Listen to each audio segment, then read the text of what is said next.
L'alcoolisme. En résumé, la France reste l'un des plus grands consommateurs d'alcool en Europe. La surconsommation touche différents milieux sociaux, mais les personnes défavorisées restent celles qui sont les plus touchées par l'alcoolisme. Les facteurs qui causent une dépendance peuvent être d'ordre psychologique, dépendance à l'alcool donc d'ordre psychologique, familial ou culturel. L'alcoolisme engendre des conséquences physiques, psychologiques et sociales, ce qui nécessite un sevrage. Définition de l'alcoolisme. L'alcoolisme est une forme de toxicomanie caractérisée par une forte consommation régulière d'alcool. L'arrêt de l'alcool, même momentané, peut entraîner un sentiment de manque. La dépendance peut être physique, mais aussi psychologique.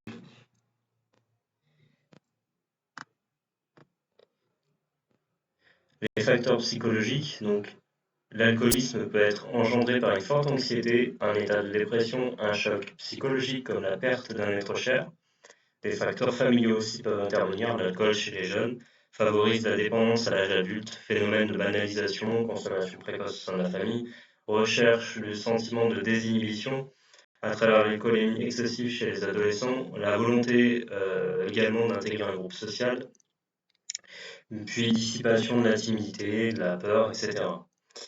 Également, les facteurs culturels, vouloir appartenir à un groupe bien déterminé peut favoriser la consommation excessive d'alcool, les habitudes, les coutumes, la culture, etc. Les conséquences de l'alcoolisme, problèmes donc physiques aussi, peuvent être se manifester par un affaiblissement global du corps, amaigrissement, anémie, difficultés respiratoires, etc.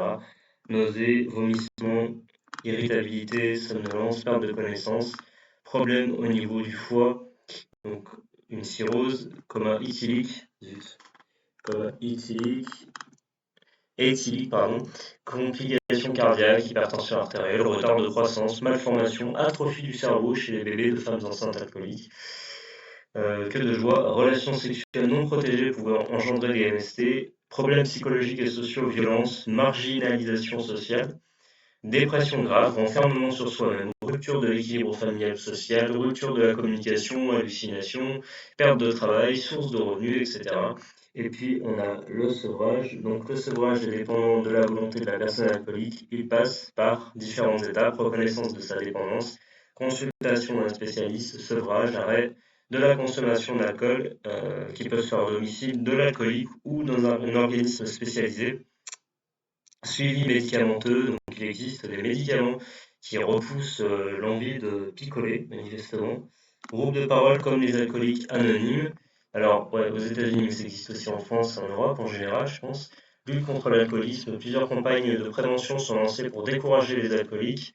Affichage publicitaire, responsabilisation des parents, augmentation des prix de l'alcool dans les endroits publics. Comme ça, ils achètent à plusieurs. Cadre légal, interdiction de la publicité à la télévision, au cinéma, à la radio, ajout de la mention l'abus d'alcool est dangereux. Ouf. Conduite en état d'ivresse, le seuil maximal est de 0,5 g par litre et de 0,2 g par litre pour les conducteurs novices et les chauffeurs routiers. Et évidemment, il y a interdiction de la vente d'alcool aux mineurs. Voilà pour un exemple de fiche de thématique sanitaire et sociale. N'hésitez pas à liker cette vidéo, à vous abonner à cette chaîne. Et moi, je vous dis à bientôt, un très bel été à vous. Et si vous êtes en vacances, eh bien, excellentes vacances à vous. Salut!